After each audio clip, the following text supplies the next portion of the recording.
Folks, we're here in Hotchkiss, Colorado for the Reuter estate sale, and we've got a Cat E70B mini excavator. I call it a mid-size excavator. It's a pretty good size little excavator, guys. We just wanted to kind of walk around and show you what this little excavator looks like. Hopefully give you a good feel for what kind of condition it's in, and let you guys kind of know what it looks like. So start up here on the front with your blade.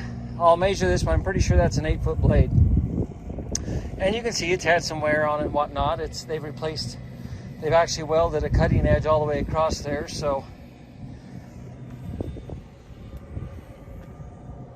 we did take some time and power wash this little guy so that we could get some of the oil and grease off around it. I will say this, the little man that we're having the estate sale for that passed away, in my opinion, he did a good job. He kept everything pretty well lubed, so there was a lot of grease on here that we blasted off with our power washer, but that's not all bad in my opinion, because he did a pretty good job of keeping all of his stuff serviced and maintained. I believe this little excavator, whenever I came out to start it, just fired right off without any problems whatsoever. So now you'll see here, although we have a thumb on this machine, that thumb is not operable. It's not even plumbed in at this time, just so you guys know.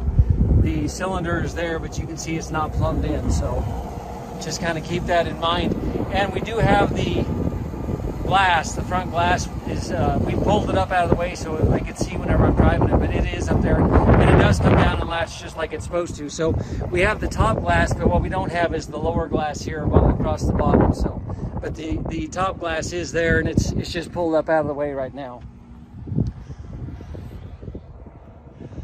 I've had a chance to run this already just a little bit whenever I was taking it over there to wash it, and it seems to be in pretty good shape, guys. I don't feel a lot of play. I feel like the hydraulics are solid. The pivot points all appear to be in pretty good shape. So I think all in all, it's a pretty fair little excavator.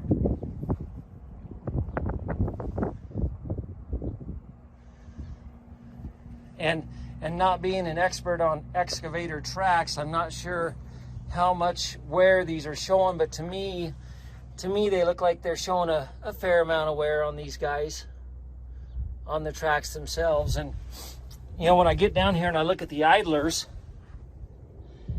there's a little bit of wear on the idlers too, I think. Not what I would call extraordinary wear by any stretch, but I believe this little thing's showing 7,900 hours. I have to believe that's probably accurate.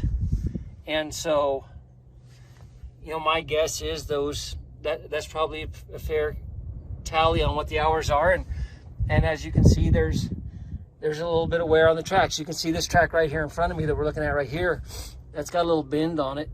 You can see it's bent to the outside right here just a little bit. And I saw another one on the other side. I think it was broke off like right here. So they're showing a little bit of wear on the track, guys, but I don't think it's anything extraordinary. And so I think there's a lot of life left in this little excavator still.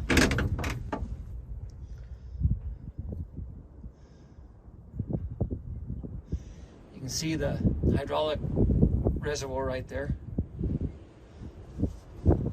And again, he had this thing stored under a shed, and I just went over there today, guys, and it popped right off.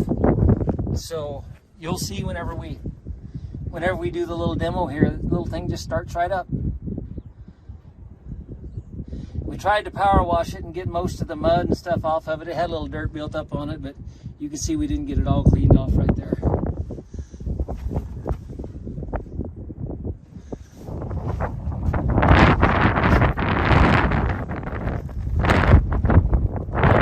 The wind is trying to blow a little bit today, which makes it always unpleasant.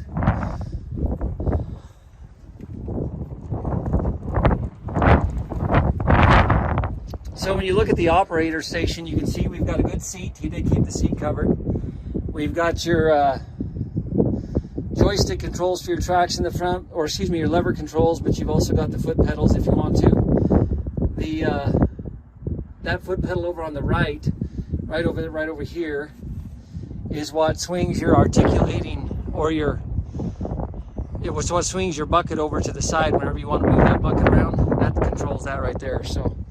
And then of course we have your blade control here, and then you've got your joysticks on the side. and this joystick over here and that one over there is what runs it. I don't think any of the gauges work in this, guys, unfortunately. But